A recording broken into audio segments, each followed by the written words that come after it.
He used to put on a big show. He would go do a seminar. This was before the internet, and before he had enough money to get on network TV.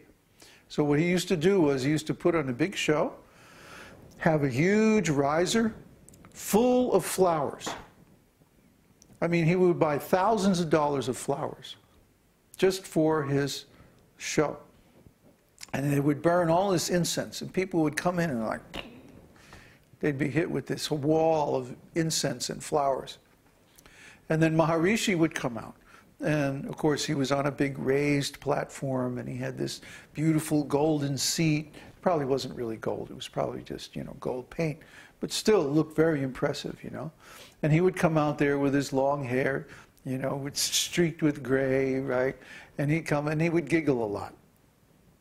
He would giggle a lot. You want to know the absolute truth? People bought it, hook, line, and sinker. Huh? He was a comedian. He was a comedian. This funny little Indian guy. Right? Only $75. Now it costs $1,500 for your mantra, your TM mantra. Huh? Same thing you can get by reading any Vedic literature for free. And he's selling $75,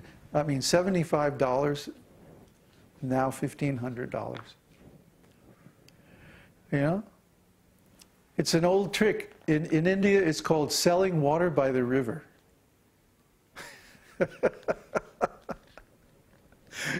There's somebody standing next to the river selling water. What is this? But if he puts on a good enough show, he'll get customers. He starts singing and dancing. Get your water. Na, na, na, na, na. People will give him some money just because he's good dancer. So this is what's going on.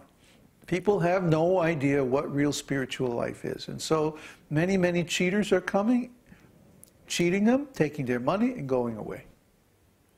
And this is a kind of mystic power, actually. You can get a little mystic power, and then you can flim-flam people, take their money, and go away. And they can't do anything about it, because after all, they gave the money of their own free will. It's not like you stole it from them. But it's a kind of cheating business, just like we talked about the other day, selling a steering wheel and calling it a car, selling a hubcap and calling it a car. People who give yoga classes are like this. Yoga. Well, what does yoga really mean? Yogo yukta prasanatma na soshati na kankshati. If you're really in yoga, you have no hankering, no lamentation, no material attachment, no worries, no problems, no difficulties at all. If you're really in yoga. So people come along and then they offer yoga classes. And then when you go, and what do?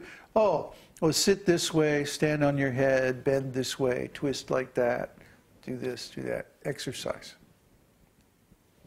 What? That's yoga? That's not yoga. That's not yoga as defined in the Vedic literatures.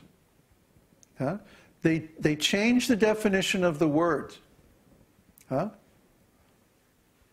Just like Sankirtan. If you go to any ISKCON temple and you hang out for a little while, you'll see the devotees going out on Sankirtan. And what is Sankirtan? Selling books, or maybe stickers of the local football team, or maybe it's some rock, well, now it would be CDs, used to be albums back in the days. Now it's probably CDs, or maybe even thumb drives with some rock songs on it. Selling, getting money, somehow or other, anyway. And what is this? This is Sankirtan? Well, how did that become Sankirtan? Sankirtan means you go out on the street with a company of devotees and you chant the holy name, and you get people to hear the holy name, and they become devotees. It doesn't mean just collecting money. How did that happen? Well, it's a long story, but basically they redefined the term. They took something with one meaning and they gave it a different meaning. They took a process, a very exalted process of spiritual advancement, and they turned it into a very low, just money collecting business. Sankirtan. I've gone on Sankirtan. Oh, how did you do today? Oh, I did great. Distributed 50 books, collected $2,000. Oh boy, that's fantastic. Good preaching, Prabhu. But as we pointed out, they're not establishing a personal relationship with these people.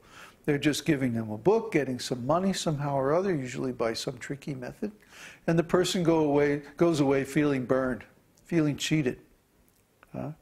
It doesn't matter whether you discover that you were cheated or you feel that you were cheated in the first 5 minutes, or whether it takes you years to figure out that you were cheated. There are some devotees who took initiation from unqualified gurus who later on fell down. It took them years to figure out that they had been cheated. How do you think they feel? We don't want to give anyone that feeling, either immediately or 100 years later on. We want to give everyone the complete bona fide process as it is given in the scriptures. We do not want anyone ever to feel that one of our men cheated them. Now, you can be very, very clever.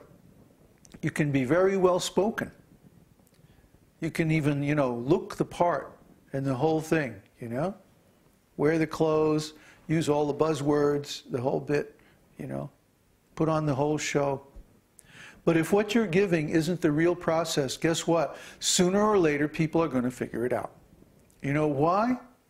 Because every one of us, every single living entity is a conscious, spiritual being. And if your process doesn't work and doesn't give the results that you claim it's going to, then your process is cheating. And what is the result? Srila Prabhupada defined it perfectly. Krishna consciousness. You see? Not Krishna thinkingness, not Krishna wondering aboutness, not Krishna eatingness, not Krishna knowingness, not Krishna thinking aboutness, not Krishna politics, not Krishna work, not Krishna money collection, not Krishna building temples, not Krishna anything, Krishna consciousness. And so if you don't know what consciousness is, and you can't explain to the people that you are interacting with what consciousness is and how to change their present consciousness into Krishna consciousness, you're cheating. And sooner or later, they're going to figure this out. Doesn't matter whether it takes them 5 minutes or 5 years. They're going to figure it out, and your name's going to be mud. So that's what's happened to our Krishna consciousness movement.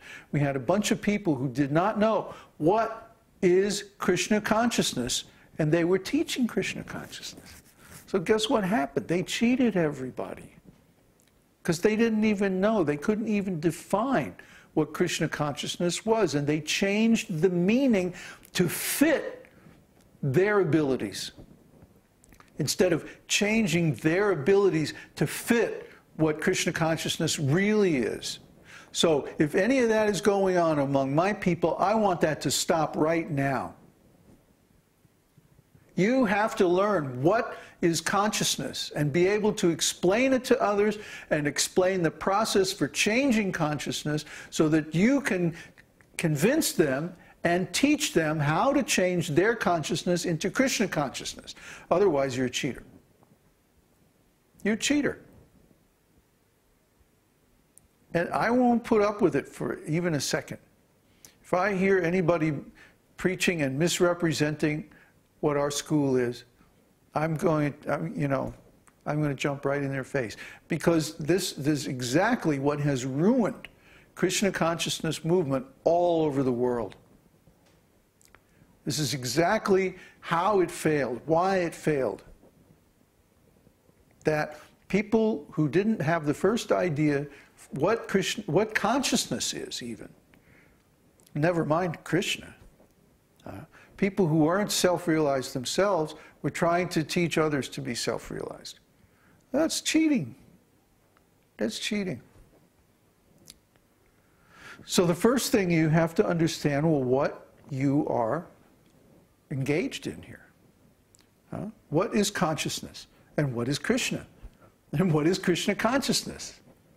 You have to understand that accurately. Then you can explain it to others. Then you can pursue it yourself. How can you try to attain Krishna consciousness if you don't know what it is? And the attributes of a Krishna conscious person are